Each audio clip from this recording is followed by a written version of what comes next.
espera. ¿Que te pidieron que te callaras en la cena de Año Nuevo?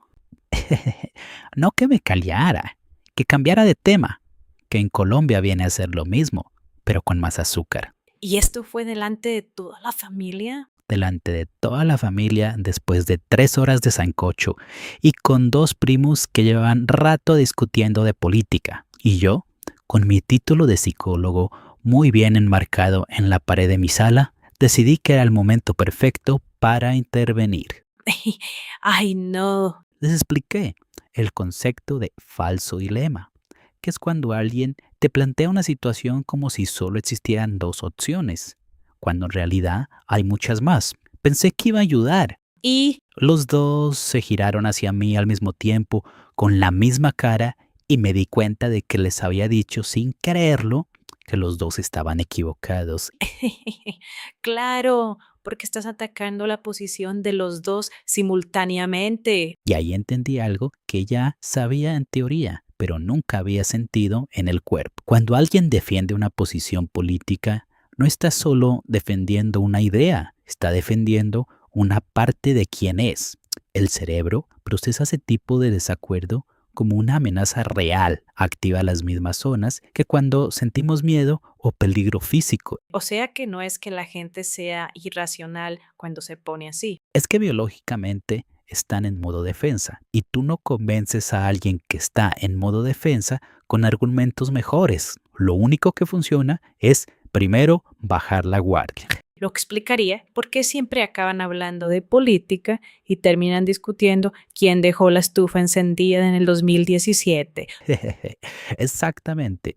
Y eso es precisamente lo que hoy... Lo que hoy tenemos es un diálogo que, te lo digo en serio, James, me pareció de los mejores que hemos tenido. 2 cuñados, cena familiar en España, justo después de unas elecciones, y una abuela que sin intentarlo hace mejor trabajo de mediación que cualquier político profesional. Pasa a amar a Consuelo. Ya la amo. Ponme el diálogo.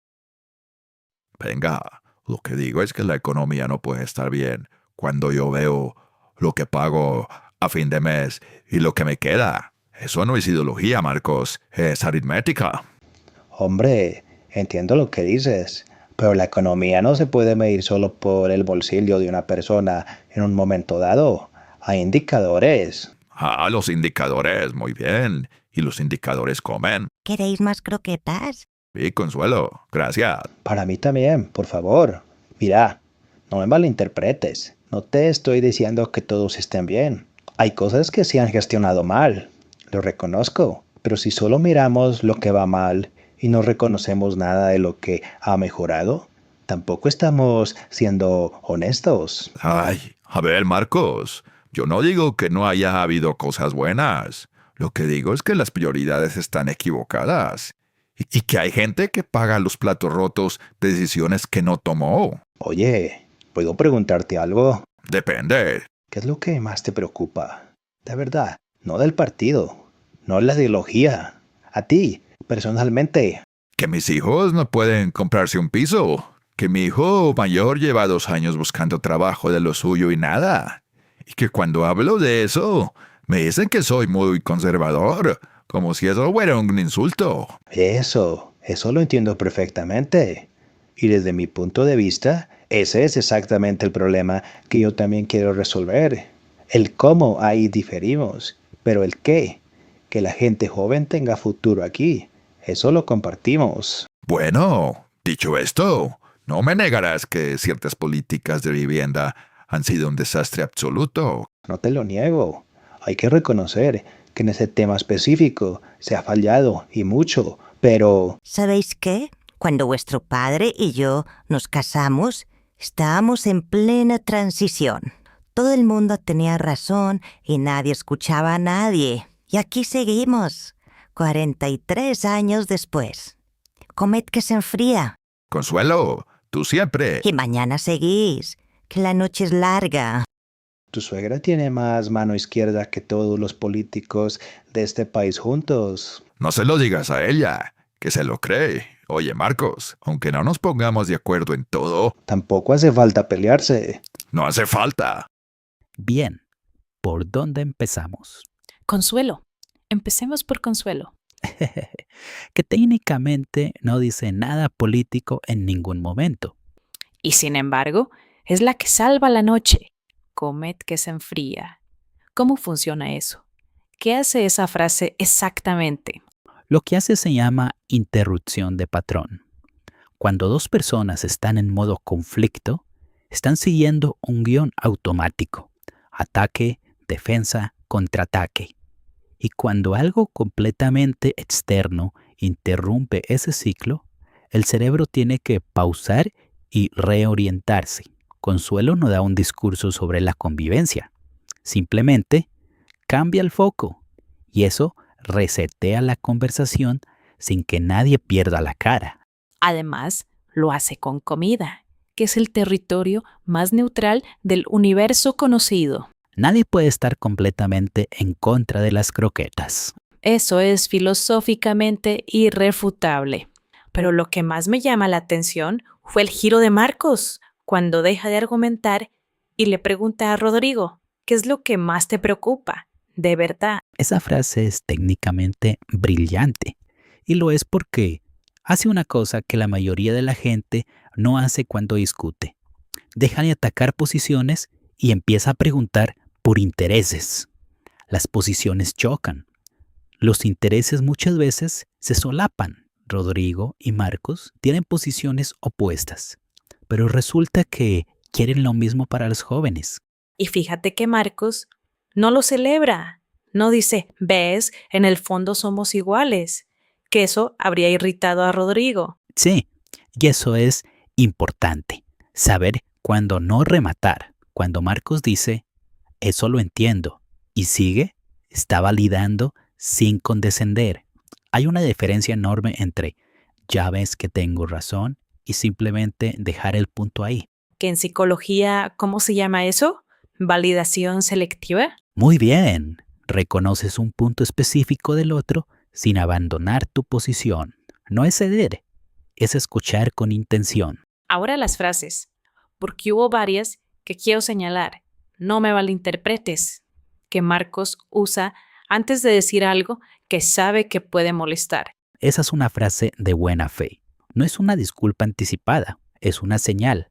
Le está diciendo a Rodrigo, lo que voy a decir ahora no va con mala intención, aunque quizás no te guste. En España se usa muchísimo en conversaciones donde hay tensión. Es como extender la mano antes de hablar. Y luego está, hay que reconocer que también usa Marcos para conceder algo sin rendirse. Esa es una bisagra de concesión. Le dice al otro, reconozco este punto tuyo, específicamente este, sin decir tienes razón en todo. Eso, en una discusión política, es casi revolucionario, porque la mayoría de la gente trata cada concesión pequeña como una derrota total.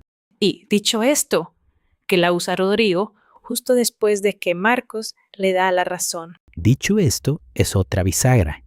Pero de retorno, Rodrigo está diciendo, bien, aceptado. Pero ahora volvemos a mi argumento. Es muy peninsular, muy del español de España. En Colombia diríamos, eso sí, pero, o, con todo y eso, mismo movimiento conversacional, distinto sabor. Me encanta eso, la gramática universal del pero con distintos acentos. La gramática del pero es universal. La pronunciación cambia según el país. Una cosa que me parece clave mencionar, Rodrigo y Marcos no se convencen el uno al otro. La conversación no termina con nadie cambiando de bando. No, y eso es lo más real del diálogo. Hablar de política con tacto no significa necesariamente cambiar la opinión de nadie. Significa que ambos se sienten escuchados, que la cena no acaba en desastre y que pueden seguir siendo cuñados mañana. Ponerse de acuerdo en el desacuerdo ya es un éxito enorme. Que en muchas familias es lo máximo a lo que se puede aspirar. En muchas familias es el objetivo olímpico. Sí. Bien, ahora escucha el diálogo otra vez. Ya sabes qué está pasando por dentro. ¿Por qué Marcos hace esa pregunta en ese momento? ¿Qué hace exactamente dicho esto? Porque Consuelo no necesita decir nada profundo para salvar la noche. Escúchalo de nuevo y fíjate en los silencios, en los momentos donde alguien baja la guardia antes de hablar. Y en las croquetas. Las croquetas son importantes. Las croquetas son siempre importantes. Venga, lo que digo es que la economía no puede estar bien cuando yo veo lo que pago a fin de mes y lo que me queda. Eso no es ideología, Marcos, es aritmética. Hombre, entiendo lo que dices, pero la economía no se puede medir solo por el bolsillo de una persona en un momento dado. Hay indicadores. Ah, los indicadores, muy bien. Y los indicadores comen. ¿Queréis más croquetas? Sí, Consuelo, gracias. Para mí también, por favor. Mira, no me malinterpretes. No te estoy diciendo que todos estén bien. Hay cosas que se han gestionado mal. Lo reconozco. Pero si solo miramos lo que va mal y no reconocemos nada de lo que ha mejorado, tampoco estamos siendo honestos. Ay, a ver, Marcos, yo no digo que no haya habido cosas buenas. Lo que digo es que las prioridades están equivocadas. Y que hay gente que paga los platos rotos de decisiones que no tomó. Oye, ¿puedo preguntarte algo? Depende. ¿Qué es lo que más te preocupa? De verdad, no del partido, no la ideología. A ti, personalmente. Que mis hijos no pueden comprarse un piso. Que mi hijo mayor lleva 2 años buscando trabajo de lo suyo y nada. Y que cuando hablo de eso, me dicen que soy muy conservador, como si eso fuera un insulto. Eso lo entiendo perfectamente.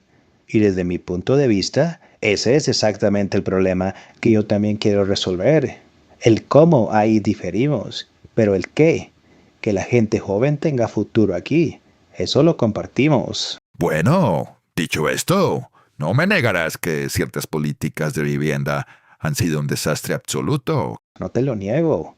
Hay que reconocer que en ese tema específico se ha fallado y mucho, pero ¿Sabéis qué? Cuando vuestro padre y yo nos casamos, estábamos en plena transición. Todo el mundo tenía razón y nadie escuchaba a nadie. Y aquí seguimos, 43 años después. Comed que se enfría. Consuelo, tú siempre. Y mañana seguís, que la noche es larga. tu suegra tiene más mano izquierda que todos los políticos de este país juntos. No se lo digas a ella, que se lo cree. Oye, Marcos, aunque no nos pongamos de acuerdo en todo, Tampoco hace falta pelearse. no hace falta. Antes de que nos vayamos, tengo una pregunta para los que están escuchando. Dime. En el diálogo, Marcos hace algo que muy poca gente hace cuando está en medio de una discusión. Para y le pregunta a Rodrigo qué le preocupa de verdad. No qué piensa, qué le preocupa. Y eso lo cambia todo. Cuéntanos en los comentarios, ¿alguien te ha hecho esa pregunta alguna vez en una discusión? ¿O tú se la has hecho a alguien? En español, claro. Y si quieres practicar exactamente este tipo de conversación, donde puedes cometer todos los errores que quieras sin que una abuela tenga que sacarte las croquetas para calmarte, el link para clases privadas está en la descripción. Hasta luego y comed que se enfría. Hasta la próxima. Con Profe James y Sofía, voces reales que te guían. Rompe